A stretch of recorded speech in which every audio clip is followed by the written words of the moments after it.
After years of emotional abuse and manipulation, Agnes finally stopped calling her stepmother mother.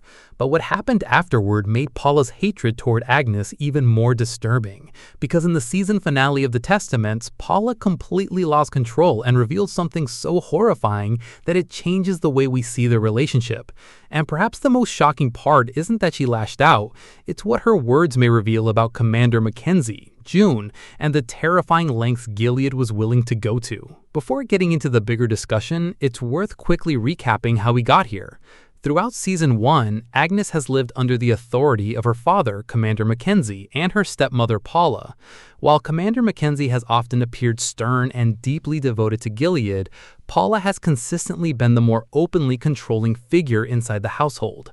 She has spent years trying to mold Agnes into the perfect daughter and future wife, all while carefully protecting the image of the ideal McKenzie family. That image became even more important when Agnes was matched with Commander Weston, a prestigious marriage that promised to strengthen the family's position in Gilead.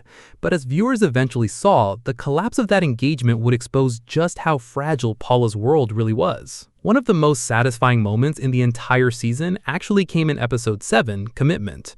Interestingly, it wasn't a major twist or a shocking death that made the scene memorable. It was one word: Paula. I don't want to reconsider the ranunculus, Paula. For most of her life, Agnes had referred to her stepmother as mother. In Gilead, titles carry enormous significance. Calling someone mother isn't merely about affection. It acknowledges authority. It reinforces hierarchy. Every time Agnes used that title, she was essentially accepting the role that Paula had assigned to herself within the family. But by Episode 7, something had changed.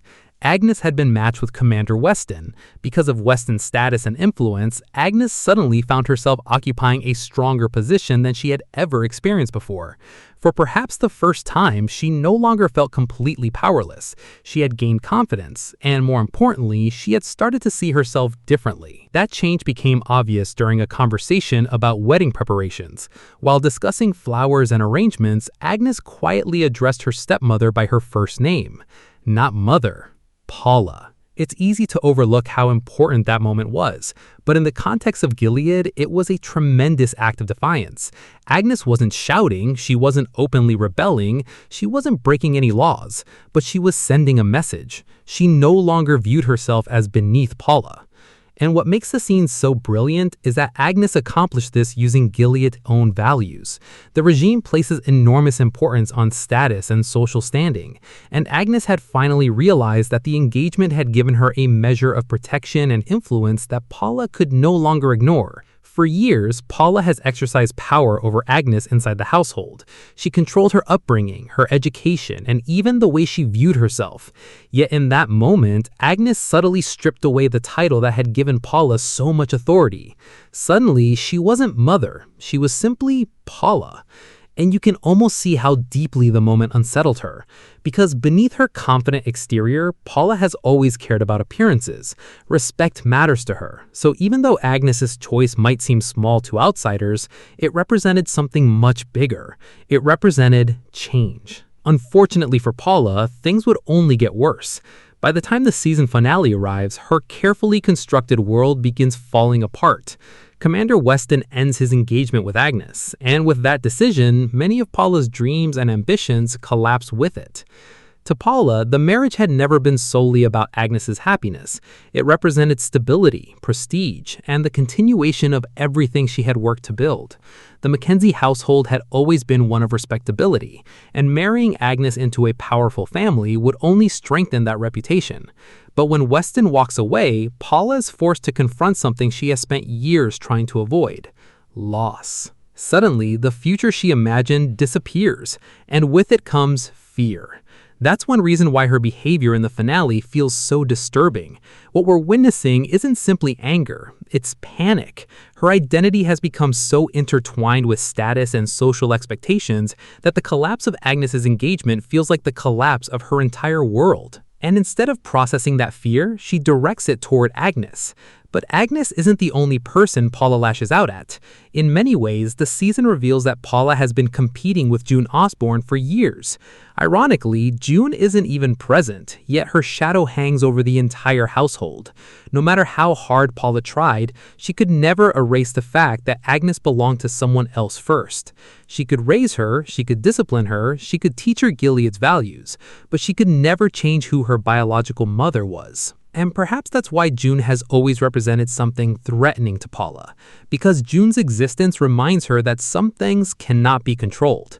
Throughout the series, Gilead portrays June as a dangerous criminal, an enemy of the state. Paula has embraced that narrative wholeheartedly, but as the season progresses, viewers begin to understand that her resentment toward June goes beyond politics. It feels personal. And in the finale, years of bitterness finally explode.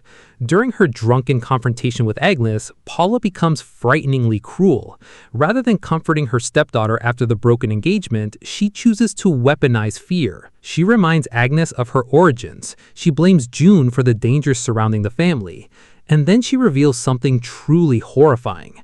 According to Paula, Gilead had once considered punishing June by killing Agnes and sending her body back piece by piece. Paula claims Commander MacKenzie intervened and prevented such a terrible fate. Even hearing those words is shocking, but it's important to remember that this information comes from Paula herself. She is intoxicated, emotional, and desperate. Whether every detail is accurate remains uncertain. Still, the possibility alone is horrifying, because if Paula is telling the truth, then it suggests that Gilead's cruelty extends even further than viewers imagined. It would mean that innocent children could become tools of punishment.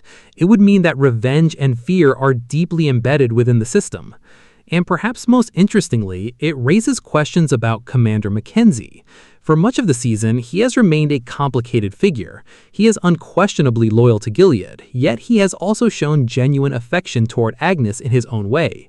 If Paula's story is true, then perhaps his intervention was motivated by love, or perhaps he simply wanted to protect his household. Maybe it was both. The uncertainty itself is fascinating, because one of the strengths of the Testaments is that it rarely presents its characters as entirely simple. Even people who support terrible systems can have moments of humanity, and those contradictions make the story more compelling. Meanwhile, Paula's motives during the confrontation seem painfully clear. She wants Agnes to be afraid. Fear has always been her greatest weapon. Not love, not understanding, fear. By describing such horrifying possibilities, she hopes to force Agnes back into obedience. She wants her stepdaughter to remember that Gilead punishes rebellion.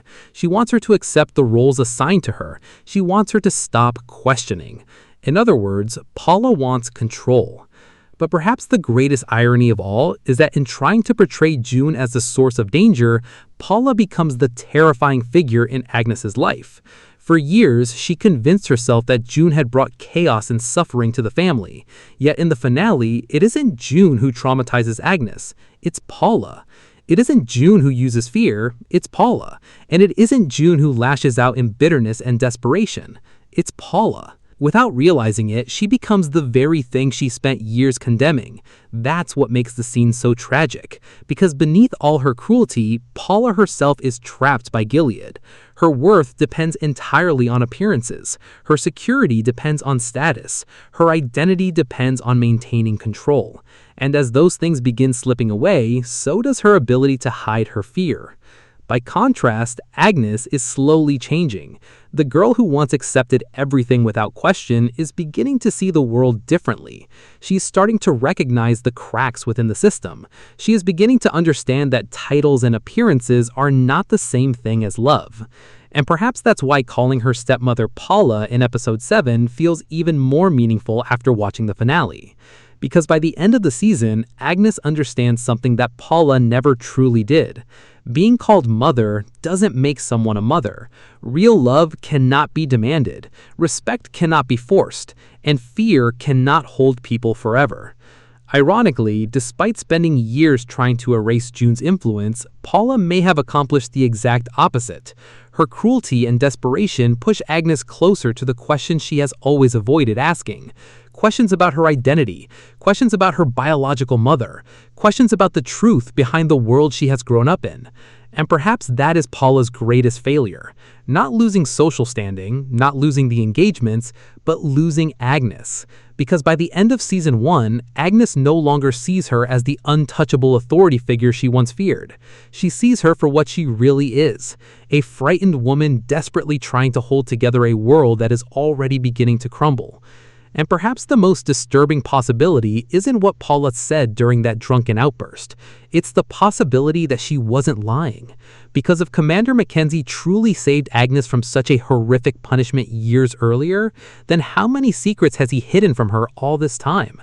And if Agnes eventually learns the full truth, will she see him as her protector, or will she discover that even the people who claim to love her were simply helping Gilead survive?